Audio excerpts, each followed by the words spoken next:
यूहन्ना का प्रकाशित वाक्य 6वां अध्याय। फिर मैंने देखा कि मेमने ने उन 7 मोहरों में से एक को खोला और उन 4 प्राणियों में से एक का गर्ज का सा शब्द सुना कि आ।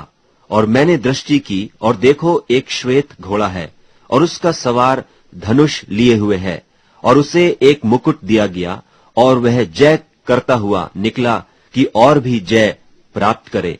और जब उसने दूसरी मुहर खोली तो मैंने दूसरे प्राणी को यह कहते सुना कि आ।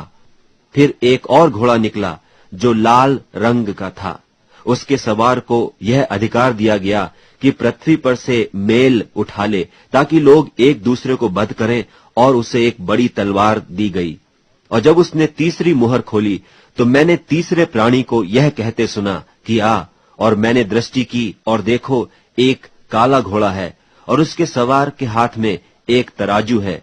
और मैंने उन 4 प्राणियों के बीच में से एक शब्द यह कहते सुना कि दिनार का सेर भर गेहूं और दिनार का 3 सेर जव और तेल और दाखरस की हानि न करना।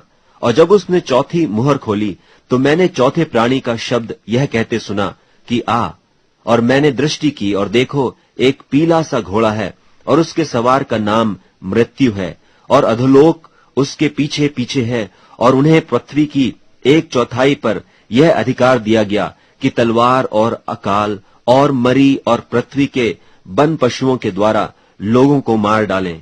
और जब उसने 5वीं मुहर खोली तो मैंने वेदी के नीचे उनके प्राणों को देखा जो परमेश्वर के वचन के कारण और उस गवाही के कारण जो उन्होंने दी थी वध किए गए थे। और उन्होंने बड़े शब्द से पुकार कर कहा, हे स्वामी, हे पवित्र और सत्य, तू कब तक न्याय न करेगा और पृथ्वी के रहने वालों से हमारे लोहू का पलटा कब तक न लेगा। और उनमें से हर एक को श्वेत वस्त्र दिया गया और उनसे कहा गया कि और थोड़ी देर तक विश्राम करो, जब तक कि तुम्हारे संगी दास और भाई जो तुम्हारी नाई बध होने वाले हैं उनकी भी गिनती पूरी न हो ले। और जब उसने 6वीं मुहर खोली तो मैंने देखा कि एक बड़ा भूइंडोल हुआ और सूर्य कम्मल की नाई काला और पूरा चंद्रमा लोहू का सा हो गया। और आकाश के तारे पृथ्वी पर ऐसे गिर पड़े जैसे बड़ी आंधी से हिलकर अंजीर के पेड़ में से कच्चे फल झड़ते हैं।